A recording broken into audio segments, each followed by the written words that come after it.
This Family Life News podcast is made possible by the support of listeners like you.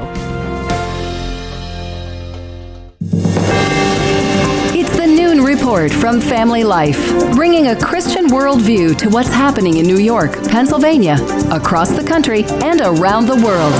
Weather with Kevin Williams, plus special features and reports with the Family Life News team. Now, here's what's happening. Order. Good afternoon. Welcome to the broadcast. The Trump administration sending troops to the southern border after the commander-in-chief declared a national emergency. Reporter Cami McCormick begins our coverage. The Pentagon will begin deploying up to 1,500 active duty troops in the coming days. The order will be signed by the acting defense secretary. The Homeland Security Department is also preparing to begin targeted raids in cities with high numbers of undocumented immigrants. Trump Press Secretary Caroline Leavitt. This is something President Trump campaigned on. The American people have been waiting for such a time as this. The president's executive order challenging birthright citizenship, that's facing its first legal test today in a courtroom in Seattle. About half the states in the U.S. have sued the White House over this new executive order. The majority of states, Trump did not win in the election. Now, as promised, Trump has ordered Immigration and Customs enforcement officers to carry out a series of raids in sanctuary cities. In the first 33 hours of President Trump returning to office, ICE has made nearly 460 arrests of illegal immigrants, including many with criminal records. Lucas Tomlinson at Fox News. Last night, Congress gave final approval to the Laken Riley Act, which clamps down on illegals with rap sheets. It's named after a Georgia nursing student who was murdered by an illegal immigrant. President Trump is defending his decision to pardon 1,500 protesters implicated in the January 6th Capitol attack. They knew the election was rigged and they were protesting the vote. And that should be allowed to protest the vote. The top Republican in Congress agrees with the J6 pardon. It was a terrible time and a terrible chapter in America's history. House Speaker Mike Johnson. What was made clear all along is that peaceful protests and people who engage in that should never be punished. There was a weaponization of the Justice Department. There was a weaponization of the events. Trump says some of the protesters had been jailed for over 3 years for minor offenses. DEI is DOA, the federal government, no longer allowed to use discriminatory policies in its hiring practices. This is absolutely a sea change on DEI. Chris Ruffo with the Manhattan Institute says it's not just the federal government, though, that's been put on notice. If you're practicing illegal and discriminatory DEI in the private sector and you receive federal funds, you'll be under investigation. You'll pay a huge price. This is sending shockwaves through virtually every major institution in the country. Ruffo says President Trump dealt a death blow to DEI through executive action this week. The fight against the fires continues in Southern California. The so-called Hughes Fire north of LA has chased over 50,000 from their homes. The fire remains a difficult fire to contain, although we are getting the upper hand. President Trump threatening to withhold federal aid to fire-wrecked California if it doesn't change its water management ways. He also supports eliminating the Federal Emergency Management Agency altogether. FEMA is going to be a whole big discussion very shortly because I'd rather see the states take care of their own problems. The president will tour fire-ravaged California tomorrow, but before that, he'll stop by hurricane-wrecked North Carolina. Brutal cold continues to grip the Deep South. They were ice skating last night on Bourbon Street in New Orleans. Tens of thousands still without power in Georgia and Florida. Not supposed to snow at the beach.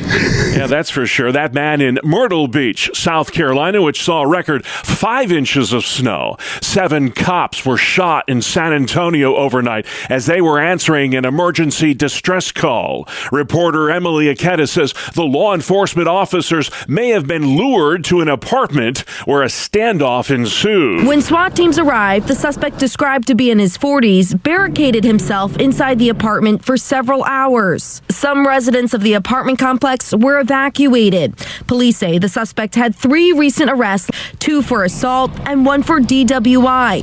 He was currently out out on bond. Thankfully, none of the police officers' injuries were life-threatening. The man inside found dead by SWAT team members. Children from divorced homes are more likely to experience depression and low self-esteem. A new study today shows they may also have up to a 60% greater risk of stroke later in life. Researchers are raising red flags about adults with attention deficit hyperactivity disorder. The University College London study finds adults who have been diagnosed with ADHD, especially women, may have shorter lives than those without it. Matt Piper reporting the study says men with ADHD can expect to live 9 fewer years than those without. For women, it's 11. Still to come on the Noon Report, a Thursday edition. What caused the Ovid Inferno? Homelessness in New York and the pot push in PA. Good afternoon. I'm Kevin Williams. We're taking the edge off the extreme cold today,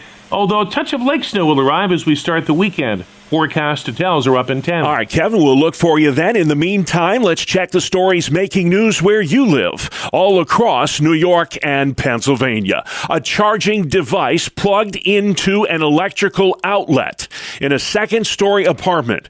That's what caused that massive fire Tuesday night in Ovid, New York. It took 200 firefighters 11 hours to put out the flames. 13 Wham's Matt Malloy. The fire sweeping down an entire block as firefighters depleted the village water supply. The Big M grocery store and apartments above destroyed. 2 restaurants, the tax collector's office, and a laundromat all gone as well. The Reverend Bob Melgard with the Ovid Federated Church says more than a dozen people lost everything in the fire. Well, it is terrible to fight a fire all night long and know that people you're watching people's property burn to the point where they have what they have in their hands and on their body. And they're standing across the street just in tears watching it all happen. Despite the damage, this Ovid resident says they are determined to rebuild. As sad as this day is, there's only one word that comes to my mind, and that's community. Community is what we are, and that's what will get the victims and Ovid through this tragedy. The VFW in Ovid is collecting food and clothing for the families displaced by the fire. That massive blaze also cost over 60 people their jobs on Main Street in Ovid, New York. This week's deep freeze has left a Great Lakes freighter stranded near Buffalo. Yeah, the 662-foot-long Canadian-flagged freighter Manitoulin is dead in the water about a mile offshore from Buffalo's small boat harbor. Flash frozen in lake ice as it tried to leave after dropping off a load of grain at the ADM plant along the Buffalo River. However, help's on the way in the form of the U.S. Coast Guard's Bristol Bay, a tugboat and icebreaker en route from Cleveland. On the way, it'll stop to help out a Buffalo-bound ship, the Algoma Bear, bearing some badly needed rock salt, which has been in short supply lately. Then it will free up the Manitoulin to continue her journey westward to Sarnia, Ontario. Mark Webster, Family Life News. Thank you, Mark. The Buffalo Bills and Philadelphia Eagles just a win away from the Super Bowl. The Eagles were last there 3 years ago when they fell to the Chiefs. Buffalo hasn't been to the football finale since 1994. Quarterback Josh Allen. We're just grateful and humbled to have another opportunity at it. It's another week that we get to play because really there's only 4 teams playing right now. The Bills play the Chiefs Sunday at 6:30. KC's knocked Buffalo out of the playoffs in 3 of the past 4 years. The Eagles host the upset-minded Washington Commanders at 3 o'clock Sunday. Reaction continues to pour in to New York Governor Kathy Hochul's proposed cell phone ban at school. It's gone from put down that cell phone to disconnect totally from the device. During class, at lunch, in the hallways, our kids will finally be freed from the endless disruptions of social media and all the mental health pressures that come from it. Some claim the governor dialed the wrong number. It should really be subject to a teacher in a classroom to decide whether or not their student should have a phone out. The plan requires lawmakers' approval, and there's flexibility on how it would be put into use. There are exceptions for students with medical issues, learning disabilities, or the case of non-English speakers needing help from specific apps downloaded onto their phones. CJ Pompa at Fox News. Now, if adopted by the state legislature, the cell phone ban would take effect next fall. Pro-family forces fear pot may pass pass in the PA General Assembly this year. There is a concerted effort to get recreational marijuana across the finish line in Harrisburg. Activist Brittany Crampsey is optimistic this is the year that weed will be decriminalized in the Commonwealth. We have moved into conversation about who can get a license, how you can get a license, where the retail stores will be.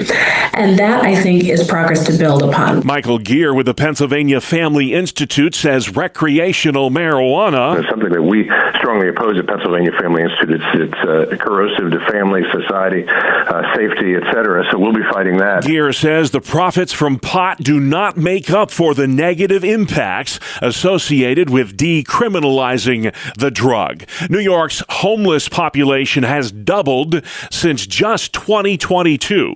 Comptroller Tom DiNapoli says a driving force behind this has been the number of asylum seekers arriving in New York from other countries. There are nearly 160,000 people in the Empire State that have no place to call home. 50,000 children are homeless in New York. A Manhattan church is resisting President Trump's order that gives ICE agents the authority to conduct raids and arrest illegal immigrants at sensitive locations. It doesn't just go against centuries of tradition.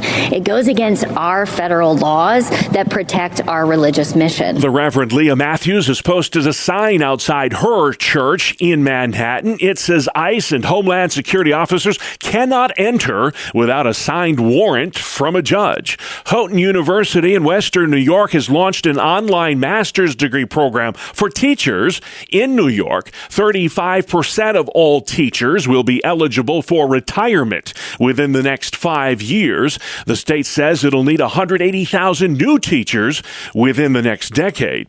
Good news for high school seniors and their families who may be making decisions soon about college. Those FAFSA forms are working much better than they did last year. We typically send those out in January of a student's senior year. Last year, it was the end of April. John Chopka at Messiah University in Pennsylvania says last year's FAFSA delays caused a lot of anxiety for college-bound students. Typically, students know where they're going in the spring, and many didn't even know in the summer.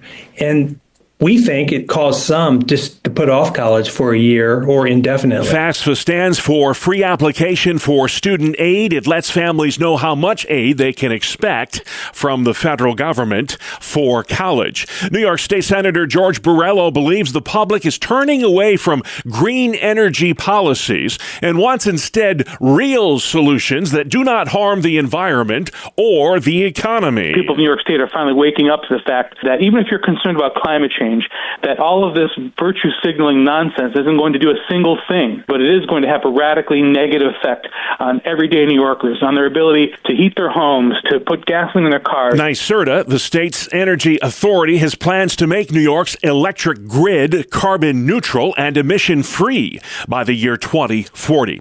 Two health systems have combined forces to bring specialized care for newborns in western Pennsylvania. Independence Health and the West Virginia University Health System are banding together to provide advanced treatment for babies in need at Westmoreland Hospital. This partnership will also improve intensive neonatal care at Greensburg Hospital.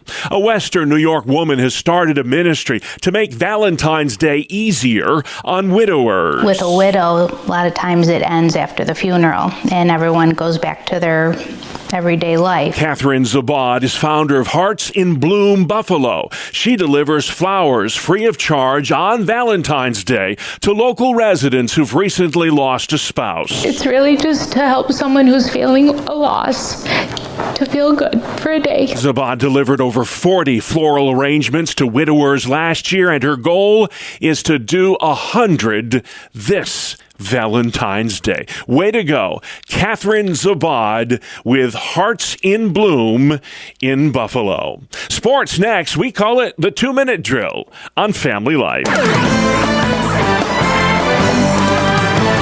Good afternoon, I'm Randy Snaley. Bob, it was a career night for the Thunder's Shai Gilgeous-Alexander as he led Oklahoma City to a 123-114 win over the Utah Jazz. Gilgeous-Alexander had 54 points, along with 8 rebounds, 5 assists, and 3 steals. He is the first Thunder player to post a 50-plus point game since Russell Westbrook did it back in 2017. The Phoenix Suns continue to play inspired basketball, picking up their 6th win in their last 8 games. Devin Booker scored 32 points, Kevin Durant added 24, and Nick Richards hauled in 15 rebounds as the Suns won easily over the Brooklyn Nets 108-84. Elsewhere, the Grizzlies beat the Hornets 132-120. Detroit a 10-point winner over Atlanta 114-104. The T-Wolves eked out a 115-114 victory over the Mavs. Another 1-point contest had Atlanta come out on top of the Cavs 109-108. Golden State fell to Sacramento 123-117, and the Celtics won in overtime against the Clippers 117-113. On the ice, 1 goal does not cut it. The Bruins, Leafs, and Panthers all scored once and lost. Boston to New Jersey 5-1. Toronto to the Blue Jackets 5-1. And Florida to the Kings 2-1. The other contest saw the Jets win in overtime 3-2 against Colorado. In football news, the New York Jets have a new head coach. Detroit's defensive coordinator Aaron Glenn is returning to the team that selected him in the first round of the 1994 draft. He signed a 5-year deal with the Jets. That is a look at sports. Thank you, Randy. Still to come on the Noon Report, a Thursday edition. Historic fire in the heart of the Finger Lakes. Trump moves to close the border and reclaiming the lost art of handwriting. Welcome to Breakpoint, a daily look at an ever-changing culture through the lens of unchanging truth. For the Colson Center, I'm John Stonestreet. As a fan of Duke basketball, I was pumped when the Blue Devils beat the University of Houston in last year's Sweet 16 of the NCAA men's basketball tournament. I was also pleased that crosstown rival University of North Carolina lost. As a Christian, however, I celebrated the outspoken witness both of UNC coach Hubert Davis and Houston coach Kelvin Sampson after those respective losses. An outspoken faith has also been a part of the storyline in college football this season. It's especially the case when it comes to Notre Dame and Ohio State, 2 teams that put together incredible runs of victories in order to advance to Monday's college football playoff national championship game. Though I was rooting for the Irish to complete their comeback after a tough first half, it was not to be. Capping what must have been a very good day for J.D. Vance, Ohio State turned out to be just too much. Though it's not unusual for athletes and coaches to thank God after big games, faith in Christ was consistently and specifically credited for the culture of both programs. So much so, in fact, that ESPN's Scott Van Pelt and Reese Davis made it a point of emphasis in a lengthy part of their post-game analysis. As Davis said, and I quote here, "We hear a lot of times people talk about their faith and people sort of dismiss it. These guys were sharing their faith and reaching out and baptizing guys on campus and not just football teammates. And it became something powerful, not because they thought it was going to be handed to them to win a game, but it changed their relationships. It changed selfishness and made it go away. It didn't guarantee that they were going to win, and Notre Dame had a lot of that going on as well. We heard Notre Dame coach Marcus Freeman talk about that a lot this year, that faith made guys selfless, and I think that's the power in it. It's not some magical thing. It helps you relate to your teammates differently," end quote. Within a Christian worldview, the rule and the reign of Jesus Christ extends to all of reality, including those areas of life that we may dismiss as being trivial or unimportant. Now, certainly, in our cultural moment, sports is given a place far beyond its due. For many, it's an idol. However, the biblical teaching about Jesus Christ as Lord over every aspect of human existence brings clarity to how we ought to think about things like sports. Specifically, if the lordship of the risen Christ is the defining truth about all of life in the world, then every human relationship is transformed by it. Most importantly, of course, our relationship with God is made secure by the work of Christ on our behalf. And also our own sense of value and worth is no longer dependent on our performance or how we measure up to the arbitrary categories determined by our age, but rather Who we are is grounded in the reality that Christ is restoring us into his image. And our relationship with others is about, as Coach Freeman of Notre Dame described, being selfless, putting others before yourself. And with all those relationships properly ordered, our relationship with other things around us, including the mundane or seemingly trivial things, can also be properly ordered. Thus, I believe definitively from a Christian worldview, we can finally answer that annual question that seems to plague us. Does God really care who wins the Super Bowl or the college football championship or March Madness? Well, the answer is yes, because he not only cares for those who win, he also cares for those who lose. For the Colson Center, I'm John Stonestreet with Breakpoint. All right, good stuff. Thank you, John. Outside next, Kevin Williams. Here is your Family Life weather forecast. The call for this afternoon: clouds, sunshine, flurries. Not as cold as recent days, high in the 20s. Tonight and tomorrow, look for occasional snow in western and central New York. It could be an inch or 2 or 3 in Lake Belt areas. And otherwise, partly cloudy with some flurries. Low to high teens, the high tomorrow, mid-teens to mid-20s. Saturday, a few morning flakes.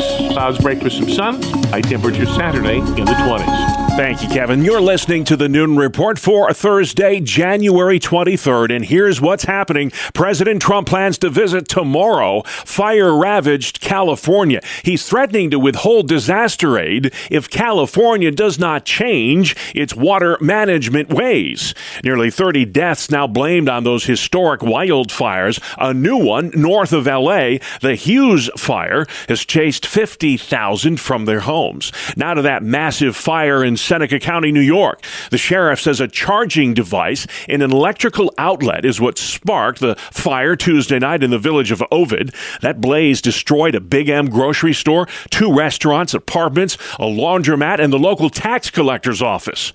Local residents are stunned. This is the heart of Ovid. The significance of that block, it's really the heart. It's what so many people rely on. Ovid Fire Chief Tim Westlake says frigid conditions at the time of the fire made fighting it extremely difficult. The mist from the water lines, as soon as it would hit our gear, the equipment, it would freeze instantly.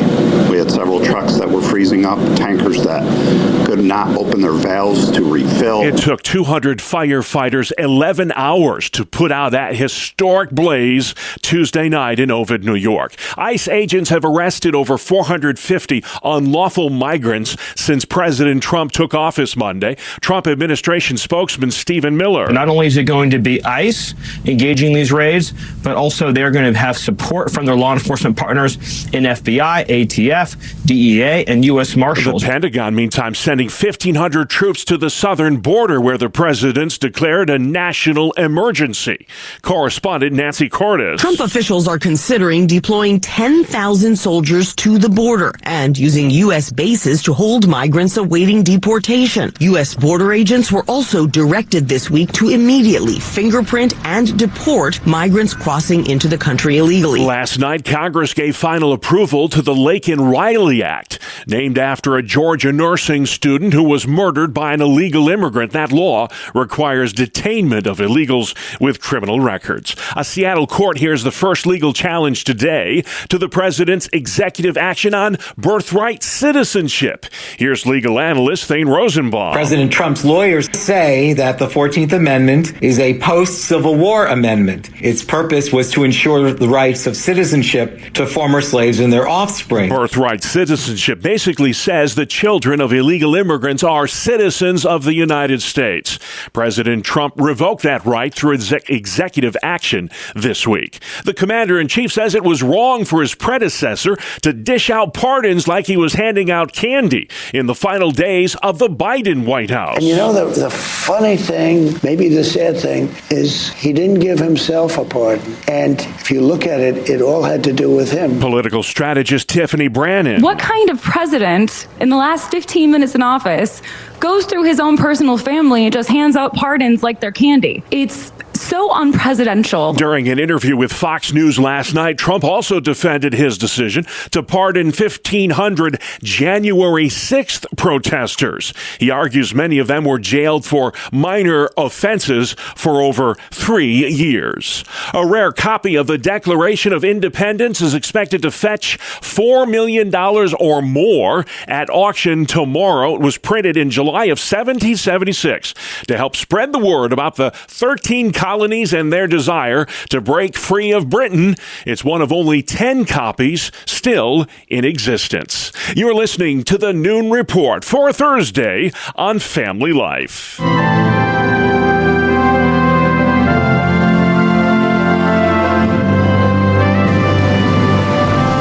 This is Faith Under Fire from Family Life News. We talk about how the cultural swings are happening back toward more justice and righteousness. 2 weeks ago, we visited with Matthew Faraci of the organization Gideon 300. Our focus then was on politics, but we zoom out more to the culture at large. And Matthew, you tell us that it isn't that politics shapes culture as much as politics tells us what's already happening in the culture. I come from the Andrew Breitbart school of thought, having been involved in the entertainment space. Andrew taught me that politics is downstream from culture. And what's interesting, Greg, is if you think about what was happening over the last couple of years before this election, we were actually seeing a shift in the culture. Think about The Chosen, the most watched TV show in the world at this point, I think. Think about Sound of Freedom, the amazing box office blockbuster success that was Sound of Freedom, beating out Mission Impossible and Indiana Jones and big studio films. Homestead, another big hit. The Reagan movie, another big hit. So you could see that the culture was shifting. That was stunning to me because the thing that I felt like we were losing was the culture. The very thing that I always felt like we were losing, we're actually taking the culture back. There's a coalition of people, and I just called them, Greg, the grown-ups, the adults. If you look at a lot of people that joined the movement, these are people that are not traditional Republicans. But what they are is they're just common sense grown-ups who said, nope, I look at what the Judeo-Christian values are of this country, and I understand we're not heading in that direction. And so I'm going to join forces with a political party I might not have done in the past, but I see how far off the road the other guys have gone, that this is going to be my new home. Now we see it. The adults are back in charge, but we're not just talking about the government. We're talking about the people. Let me ask you to give us a couple quick bullet points, some action steps for listeners who want to see the movement continue, not necessarily toward a Republican side, but more toward a biblical side, and what's good for the best of the social culture. Greg, the people of faith should now be reminded that their involvement can result in change. The kind of change that's needed, the change, as you alluded to, in a more biblical direction. It's not a Republican change. It's not a Democrat change. It's a change for the sake of righteousness. The other lesson that people of faith need to see is that they need to, A, make their voices heard, and B, take action. There's a wonderful, I'm going to grossly paraphrase this, but one of the founding fathers of America, and I believe it was James Madison, I'll have to go back and look, had this wonderful quote where he said, I'm glad that you're praying, but I pray that you will act. In other words, both pray and go do something. And so my encouragement to your listeners is whatever it is that God's given them a passion for, whatever that thing is that to help their fellow citizen, get up and do it. Take your leisure activities away, focus your time on making a difference. There was a poll that was done by Summit Ministries. The poll was asking people with a more biblical worldview and then people with a more secular worldview, if you're politically active and culturally active, how do you spend your time? And the people with the biblical worldview said, we vote. That's it. We vote. That's what we do. And the people on the other side said, every day, every week, we're working to change the society around us. So imagine if you could flip that and the people with the biblical worldview could say, every day I'm working to change the society around me. And so every single person that's listening, God has given them a specific talent and a specific ability. There are so many organizations, whether you're interested in making the country healthy again, or working on education, or working on behalf of Israel, whatever it is that your passion is, the life issue. There's so many organizations that need support to support our elected leaders in Washington as they're trying, and in the state capitals, as they're trying to achieve this kind of lasting change. And so there's such a great need for people to get up and help, and the time is now. Matthew Faraci of Gideon 300 has been our guest today on Faith Under Fire, where we listen to the voices from the religious battlefields in our culture. I'm Greg Gillespie, Family Life News. All right, Greg, thank you very much. Faith Under Fire airs Thursdays during the Noon Report. Now, you can subscribe, listen to, and share this feature, as well as all our original podcasts at Apple Podcasts, Spotify, YouTube, or FamilyLife.org. Good afternoon. Here is your Family Life regional weather forecast. On the midday weather map, we're looking at a cold front arriving from the Midwest. It's going to kick up a little snow overnight tonight into tomorrow, and it will bring a fresh batch of chilly air as well, but nothing nearly as cold as it has been of late.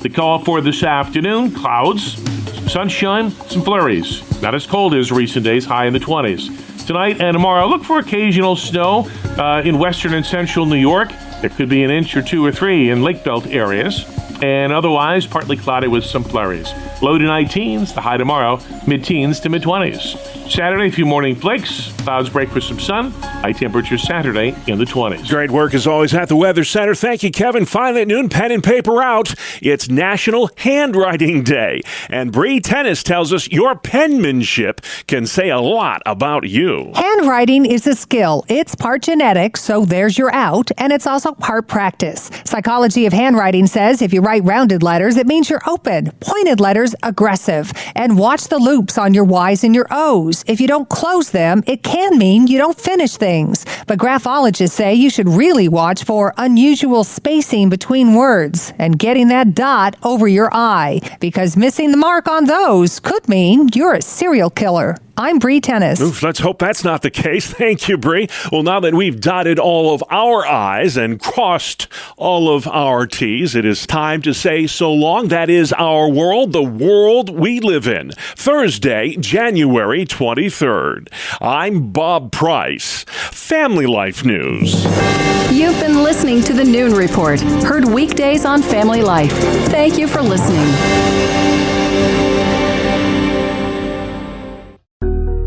Thank you for listening to this Family Life News podcast.